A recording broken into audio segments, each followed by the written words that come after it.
Hi mga palangga, patungkol pa rin ito sa CFO certificate. May katanungan po, paano naman po if my spouse or fiancé has a criminal record? Bibigyan pa rin ba tayo ng CFO certificate?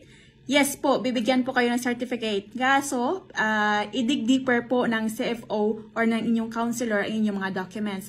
For example, one thing na na-observe ko at my own experience during my acquisition of CFO certificate, kung ang inyong fiancé or ang inyong asawa ay isang divorce, medyo i-focus nila yung attention nila sa inyo. Another, if your spouse, nag-commit lang kayo in a short term, kung divorce ang inyong asawa, maaring pong hingin sa inyo case to case naman ito, pwedeng hingin sa inyo ang divorce decree. Ano ang divorce decree? Makukuha po ito sa family court. At nakasaad po dyan ang reason why nag-divorce ang inyong asawa sa kanyang previous na marriage. Makikita dyan ang reason. Probably, yung asawa ninyo ay may psychological incapacity or something na na hindi maganda. I-explain po sa inyo ng counselor ninyo yan kung ano ang mayroong personalidad ang inyong asawa. And, pwedeng hingin din sa inyo yung family registry ng iyong asawa, wherein nakasaad po dyan yung pangalan niya, pangalan ng kanyang ex-wife or spouse, pangalan ng mga anak niya kung meron, at saka yung pangalan ninyo na married siya sa inyo at ang date kung saan, kailan sila nag-divorce at ang kasal ninyo together. As per advice ko lang sa inyo, wag muna kayo mag-book ng ticket kung hindi ninyo na-comply yung mga additional documents. Baka nag-relax na kayo kasi mayroon na kayong lahat ng primary documents sa CFO.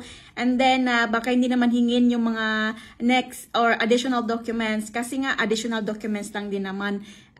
Optional. Depende po yan sa counselor ninyo, depende sa case din ninyo. Yung criminal record ay parang magkasama po yan sa divorce decree. Titingnan nila yung criminal record ng inyong asawa at kung meron siyang criminal record, kailangan nyo po mag-supply ng necessary documents pertaining to those record he has, especially kung yung mga minutes or something na may mga serial number, may mga date ng kanyang record, kailangan nyo humingin yan ng hard copy sa korte at ipatranslate para makita ng inyong counselor kung ano ang naging kaso ng inyong asawa at i-assess kayo, explain sa inyo na ito ang personality ng inyong asawa. So, huwag kayong mag-alala.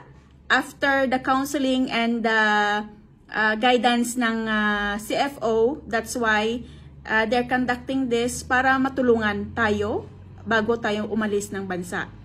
Maiwasan yung mga magiging problema. Like sa mga balita-balita na ang kanilang foreign husband ay syempre yung mga pinatay sila, nilibing sa something or like that worst case scenario na po yan. Pero maging knowledgeable lamang po tayo. Yan po ang gusto nila. So, thank you for watching. I hope I helped you and thank you for supporting my page. Bye-bye!